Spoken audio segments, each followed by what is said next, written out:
Hey everybody, so today we are going to talk about fats. So last time we talked about protein, today we're talking about fats. So there are 4 different types of fats. We've got saturated fats, which are solid at room temperature.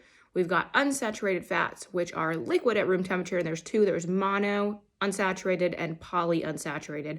Polyunsaturated are the ones where you're getting your omega-3s, your omega-6s, your EPA, your DHA. And then we've got trans fat. Those are going to be your hydrogenated oils, very highly processed. So we do need to remember a lot of people think that fat is very, very bad. Fat is actually very, very good for you. And it's something that you need. It helps the processes that are going on in your body. Only specific vitamins. We've got water-soluble and fat-soluble vitamins. Those fat-soluble vitamins are going to be like E, D, A, and K are just a few of those. So we need fats in our bodies to help store those vitamins, to help them get used, because it's the only way that that's going to happen.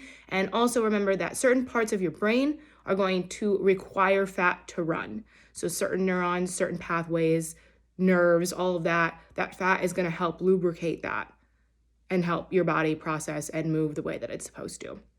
So we do want to have more of this unsaturated fats versus saturated and trans fats. Trans fats are the ones that we don't really want to ingest too often. Saturated fats more than trans, unsaturated more than saturated. So that's kind of how it works.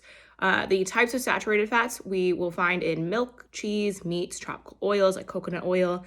Trans fats are in all processed foods, all of them. Doesn't matter, they're literally in everything. So watch out for those on labels. Then we've got monounsaturated. That's going to be your avocados, your nuts, your olive oils. There are going to be sites that say your canola oils and your vegetable oils and that type of stuff. Those things also do include saturated and trans fats in them. So those are still things that we don't really want to use. Olive oil, especially extra virgin olive oil, is going to be the best oil to use. I know that some sites, and I think also the American Heart Association might even be like, oh no, don't use extra virgin olive oil. No, it's really good for you. It's got a lot of antioxidants in it. It's one of the best oils to have in your kitchen because it's got a high heat point where it's not going to destroy it and make it terrible for your body. So that is a really good oil. I'm not going to mention any other any of the other oils there. Then we've got your polyunsaturated. That's going to be your seafood and your algae.